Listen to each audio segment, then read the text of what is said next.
que se encontra em 1 Coríntios capítulo 13, creio que um dos textos mais conhecidos da palavra, né, irmã Nalva? Mas também um dos textos mais complicados de se entender e se interpretar quando não está no seu contexto. E a gente quer trazer isso para vocês. Então vamos ler aqui o que está escrito pelo apóstolo Paulo em sua carta à igreja de Corinto.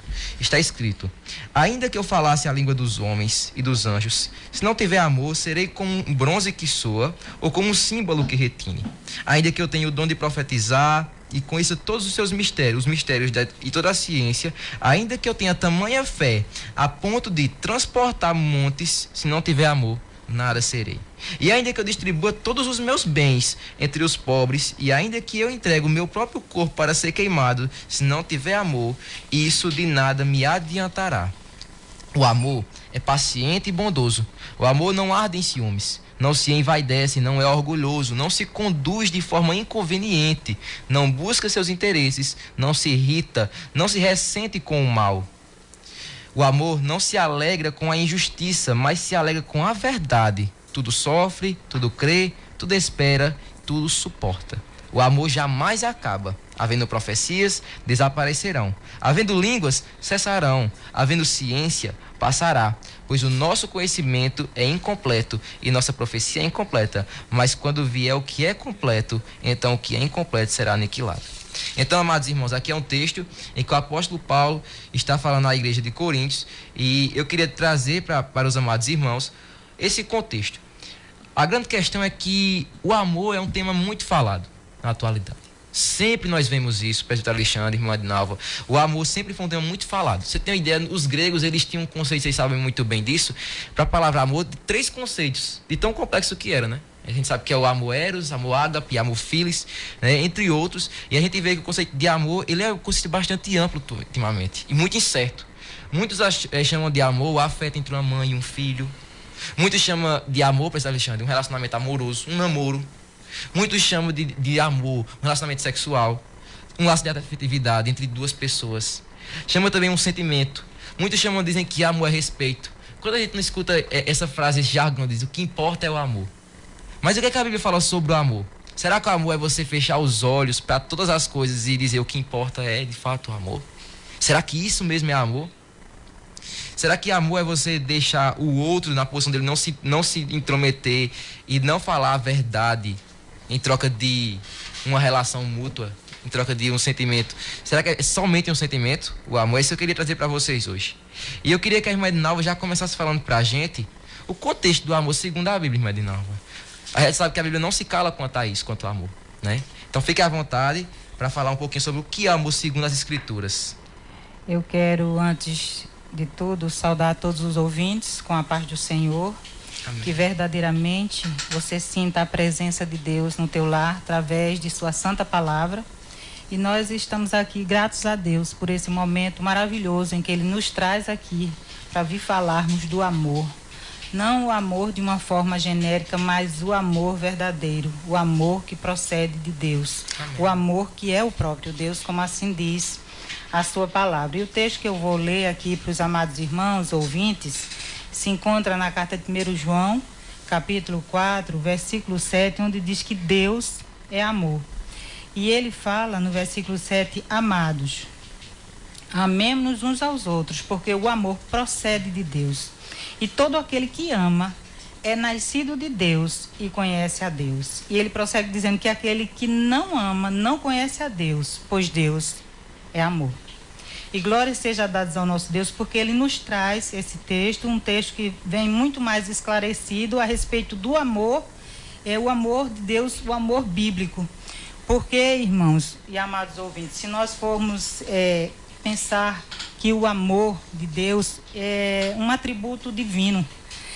Por quê? Porque Deus, o amor dele é um amor salvífico na vida daqueles que creem no seu nome, mas o amor dele também é um amor que expressa um tipo de misericórdia e paciência para com o resto da humanidade. Então, aquele que crê verdadeiramente em Deus, no seu amor, na sua justiça, ele verdadeiramente é alcançado pela graça misericordiosa do amor salvífico.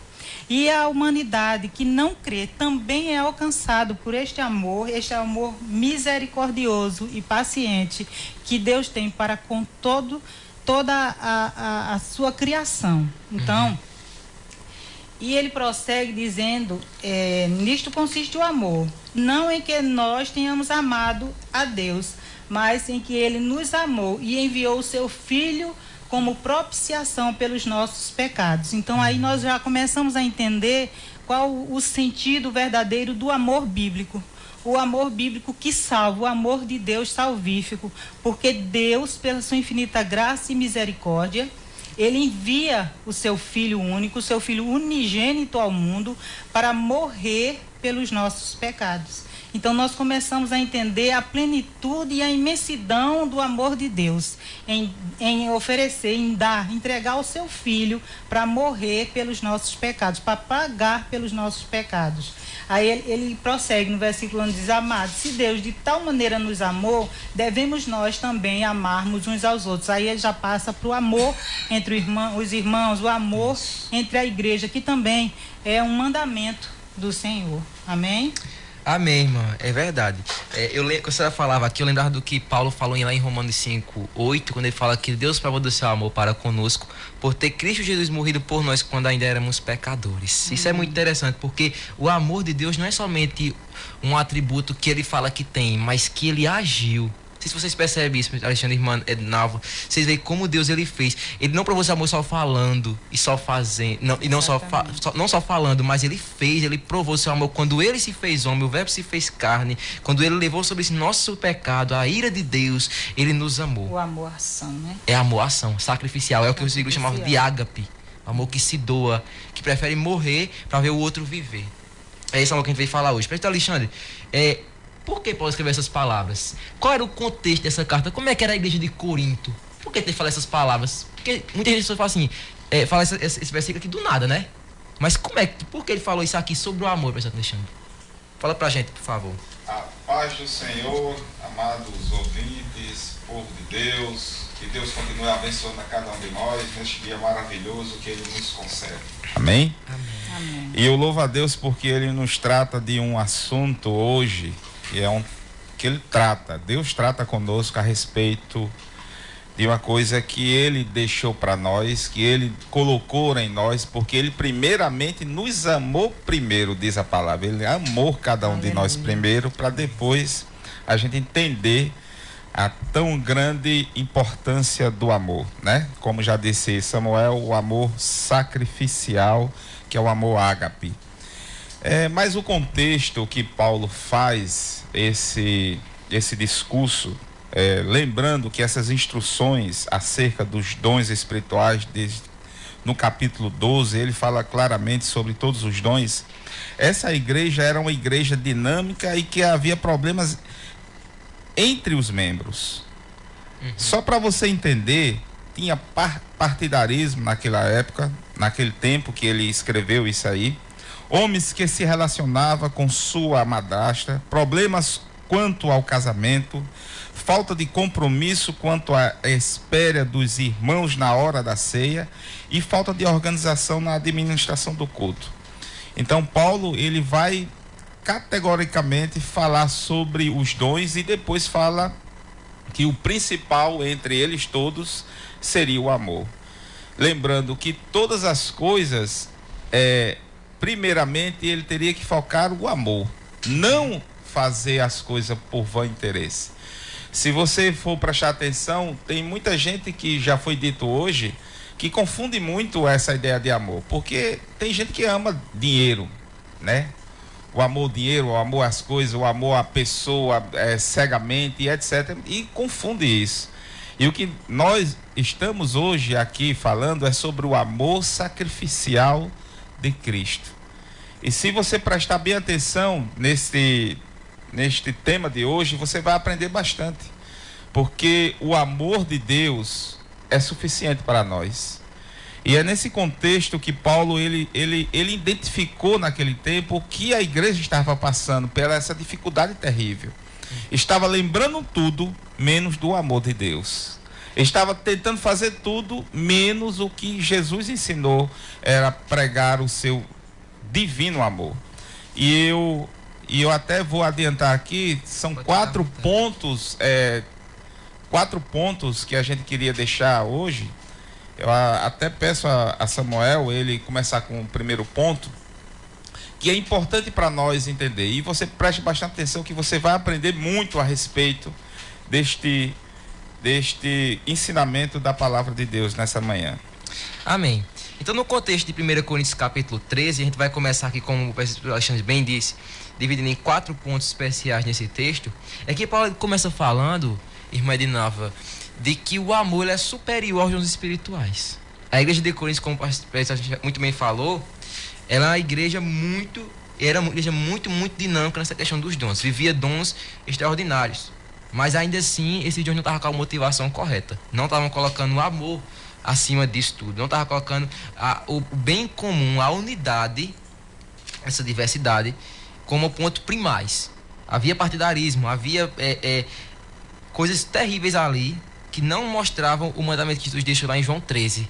Que ele falou assim: novo mandamento vos dou, é que ameis uns aos outros como eu vos amei. Então, começando aqui no capítulo, ele fala o seguinte: olha, ainda que eu fale a língua dos homens e dos anjos, se não tiver amor, serei como o bronze que sou e como o símbolo que retine. E ainda que eu tenha o dom de profetizar, conheça todos os mistérios, toda a ciência, ainda que eu tenha tamanha fé a ponto de transbordar monte, e se não tiver amor, não descerei. Primeiro, Jesus está falando aqui que os dons não existem. Eles existem, de fato. Não está falando também de que eles vão deixar de existir. Não é esse o contexto aqui dos 2 primeiros versículos. Mas está falando que esses dons devem ser administrados com amor. Quando ocorreu o dom de línguas ali na igreja de Coríntios, você tem uma ideia, ele vai falar no capítulo 14 que não havia uma organização. Não havia, as pessoas não entendiam o que estava acontecendo. Quem era de fora, quem não está no círculo da igreja, não entendia o que estava acontecendo. E Paulo fala: olha, tem que ter amor. Se não tiver amor, esse dom vai ser como alguém que está batendo num sino. Sabe que você bate no sino, aquele som chato de sino?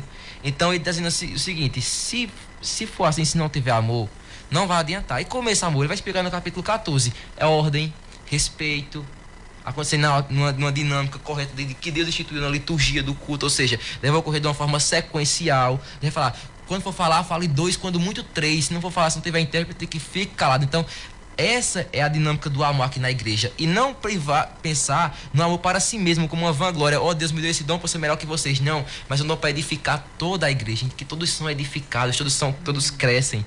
Né, irmã Edinalva? Ele fala ainda que eu tenho de profetizar. O que é profetizar? Seria falar da palavra de Deus. Seria falar os mistérios de Deus, segundo as escrituras. E o conhecimento, se não tiver tamanha fé, e ainda que tenha tamanha fé, a ponto de transportar os montes, se não tiver amor, não serei. O que está dizendo aqui é que muito maior do que ter o dom é você saber manifestar o dom em amor, pensando no próximo, pensando não em você mesmo, mas primeiramente em Deus ser glorificado e pensando no próximo ser edificado.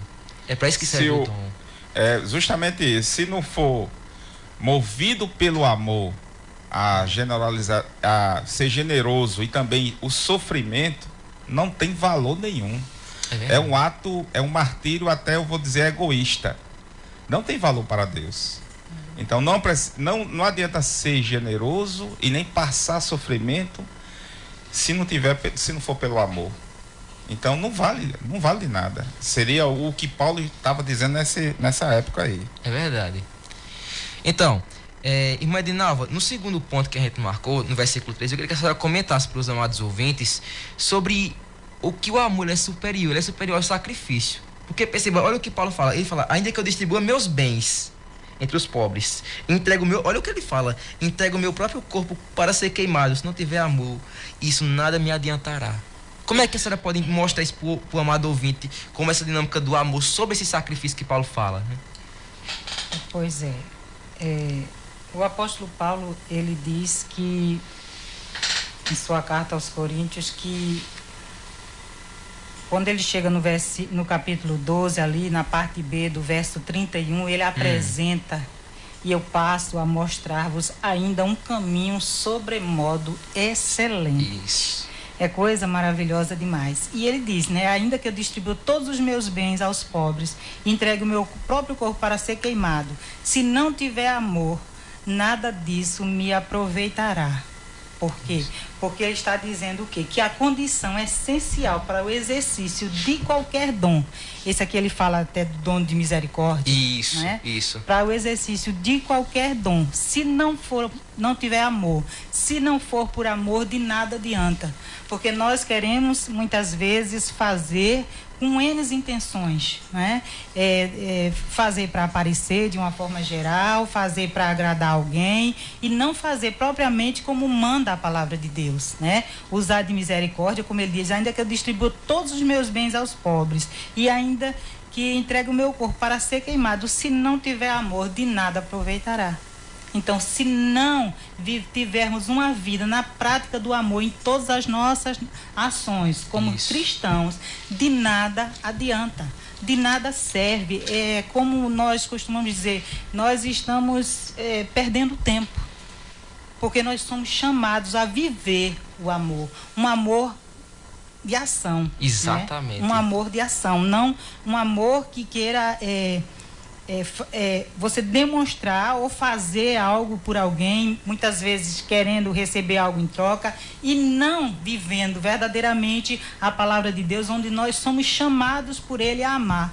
É verdade. Nós somos chamados por Ele a amar. Então, é dessa forma que o apóstolo Paulo, ele escreve ali aos Coríntios, porque eles estavam, como já foi dito aqui, muitas vezes se preocupando em coisas externas e achando que com isso estavam vivendo o evangelho.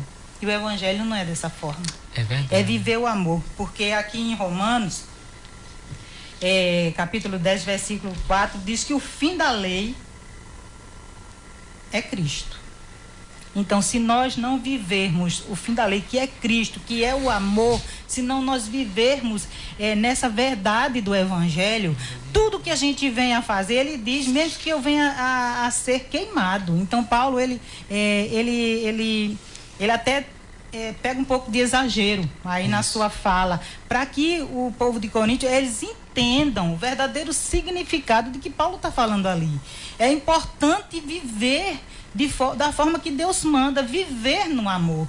Porque Deus é amor, porque Ele nos amou primeiro, como já foi dito aqui. E se não for dessa forma, o que a gente venha a fazer, nós estamos perdendo tempo. Porque precisamos viver da maneira que a palavra de Deus manda que vivamos. É verdade, irmã Nalva. Você veja, querido ouvinte, quantas pessoas não entregam sua vida por religiões, quantas pessoas não entregam sua vida por penitência, por achar que vão ganhar méritos diante de Deus. Só que Paulo fala... Se não tiver amor, nada serve. E o amor, justamente, como a senhora muito bem falou, é você entender de que você foi perdoado, de que antes de você amar Deus, Ele lhe amou primeiro, que sua vida não é uma vida de oferta, porque a oferta já foi feita, mas sua vida é uma vida de gratidão a Deus. Por esse amor que transborda em nosso coração. Indo para o terceiro ponto e para o final, queridos ouvintes, Paulo vai falar as marcas de alguém que ama. Você pode estar dizendo, mas então qual é a marca de alguém que ama? Será que eu amo alguém? Vamos ver. Porque Paulo fala, olha, no versículo 4, 5 até 7, né? 4 até 7. O amor é paciente e bondoso. O amor não arde em ciúmes, não se envaidece, não é orgulhoso, não se conduz de forma inconveniente, não busca seus interesses, não se irrita, não se ressente do mal. O amor não se alegra com a injustiça, mas se alegra com a verdade. O amor tudo sofre, tudo crê, tudo espera e tudo suporta. Então, querido ouvinte, Paulo está falando aqui pra gente, e se você for perceber muito bem, você vai notar que essas mesmas palavras ele usa lá na igreja de Gálatas, para falar sobre o fruto do Espírito. Quer dizer, é através do Espírito Santo que nós podemos exercer essas marcas do amor. Eu e você temos sim, às vezes somos pacientes, às vezes não somos bondosos, às vezes não nos envaidecemos, mas quem nunca fez isso completamente, perfeitamente? Ninguém, porque isso não é uma obra nossa, e nós, como achados pelo pecado, acabamos não fazemos coisas que agradem a Deus, mas Deus, por sua graça, nos enviou Jesus Cristo, que sim, Ele cumpriu toda essa questão. Ele foi paciente, Ele foi bondoso, Ele não teve ciúme, não se envaideceu, e ainda assim pagou o meu e o seu pecado. Você que crê no sacrifício dele na cruz do Calvário. Então essa é a prova de amor maior. Não é um amor que começa em nós, mas é um amor que começa em Deus. É um amor que se recebe. É verdade. É um amor que você se apropria dele e diz, eu creio que um justo tomou sobre mim para me levar de volta à casa do Pai, para que eu pudesse viver de fato o amor. E por fim, meu querido ouvinte, eu queria que o nosso presbítero Alexandre comentasse o quarto e último ponto. O amor, ele é superior ao tempo. Olha que coisa linda. Ele fala que os dons vão desaparecer, né? Mas o amor vai permanecer. E aí, pastor Alexandre, como é que o senhor pode explicar para o ouvinte esse último ponto? A gente já está caminhando para o encerramento. O amor, ele já é bem claro em relação a isso. É o princípio, é a primícia. É verdade. Não adianta a gente dizer que tem fé sem primeiramente não ter amor. Então é a raiz, é o amor. É verdade. A esperança é produzida na gente, a fé é produzida na gente, porque primeiramente o amor tem que ser operado, ele tem que ser vivido. Então, se alguém suporta, se alguém espera, se alguém... Então, é porque ama. Porque a pessoa não espera, não tem paciência, não tem nada, coisas assim, semelhante ao sacrifício, que é o amor ágape, né? O sacrificial, se primeiro não amar. Exato. Então, tem que ser a primícia. E essa primícia, ela nunca vai acabar. Porque o próprio Deus é eterno. Exatamente. Entendeu? Então ela nunca vai acabar, porque a eternidade é do Senhor. O Senhor é eterno. Eu sou, ele já está dizendo. Então, o amor é o próprio Deus. Não é isso? Então, ela nunca vai acabar. Então, acaba todas as coisas, porque ele vai chegar a uma perfeição de conhecimento que você não vai precisar mais de conhecimento, precisar mais de nada, porque o próprio Deus, na eternidade dele, o amor vai permanecer. Então é justamente isso. Então é saber que um dos sentimentos, que uma das coisas que vai durar para sempre, sempre durou, é eterno, é o amor. Amém? Amém. Seria Somos essa a ideia. chamados a viver esse amor. E Jesus diz, né? Um novo mandamento nos deixo. Amar a Deus sobre todas as coisas, com toda a tua força, com todo o teu entendimento, e ao teu próximo como a ti mesmo. Então, o cristão, nós precisamos viver o amor a Deus, amor pleno, o amor perfeito, e amar o nosso próximo como a nós mesmos. Então, é um mandamento do Senhor para as nossas vidas. Se não for